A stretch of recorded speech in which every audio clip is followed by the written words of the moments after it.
Il était une fois, dans un village lointain, une jeune fille nommée Abla. Elle avait grandi dans une famille fortunée et passait ses journées entourée de ses amis. Elles étaient inséparables, ne se quittant que pour aller se coucher. Ensemble, elles partageaient rires, secrets et rêves d'avenir.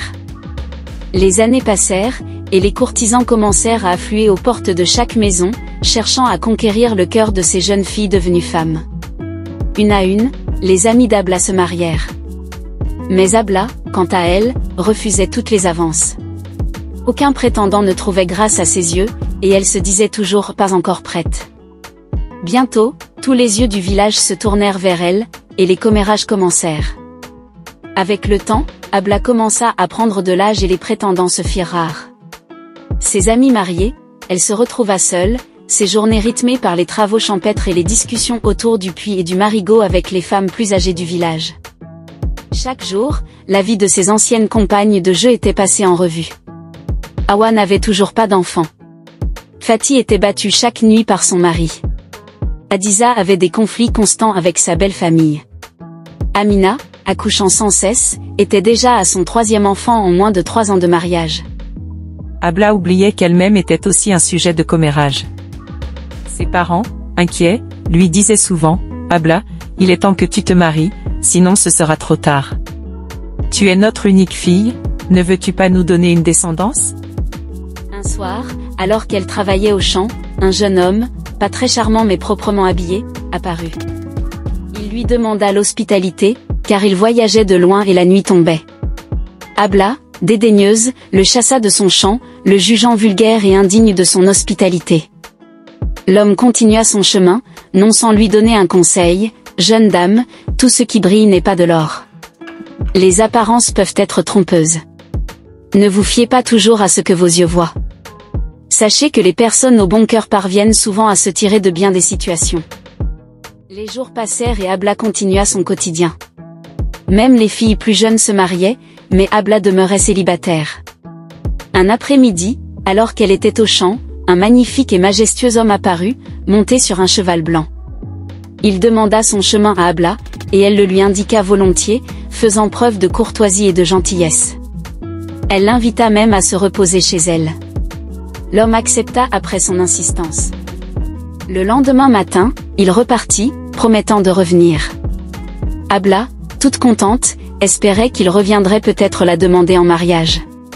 Mais les jours, les semaines et les mois passèrent sans nouvelles de l'inconnu. Abla désespérait. Un jour, alors qu'elle chantait tristement au champ, un homme beau mais simplement vêtu l'interpella aimablement, demandant à boire et son chemin. Abla, méprisante, lui répondit à peine, « J'ai juste une petite gourde d'eau pour moi. Continue vers le village, tu trouveras quelqu'un pour t'aider. » L'homme la remercia mais ajouta, « Celui qui donne ne perd rien. La générosité ouvre des portes de bénédiction. » « Monsieur, je ne vous dois rien, alors continuez votre chemin et gardez vos conseils pour vous, » rétorqua Abla.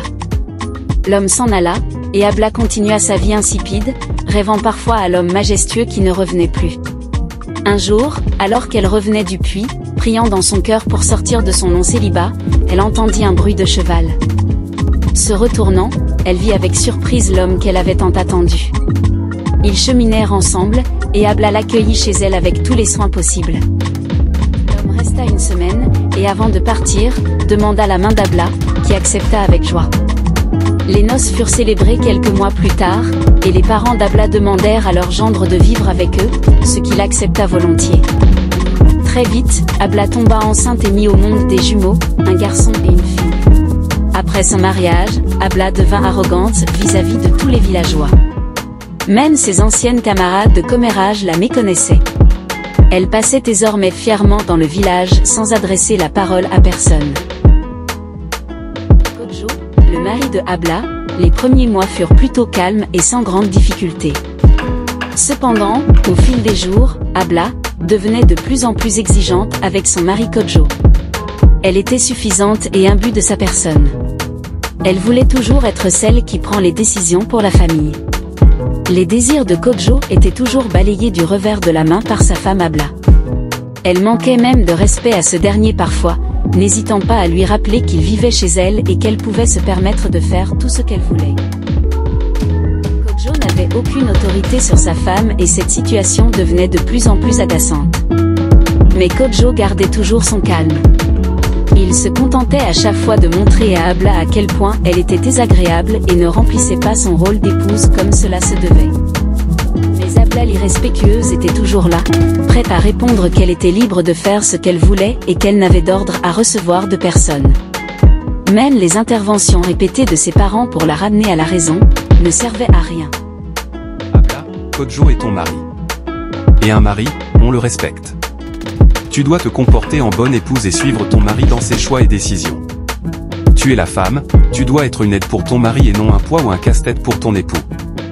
Ne vois-tu pas que Kodjo n'est pas heureux dans ce mariage? Ton devoir est de rendre ton conjoint heureux et de donner une bonne éducation à tes enfants.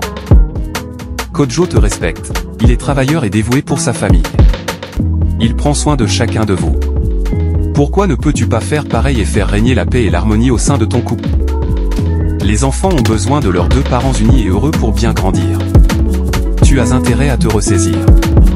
Il aurait pu refuser de vivre avec toi ici au village, et tu aurais été obligé de le suivre dans son village, aurais-tu eu la même attitude?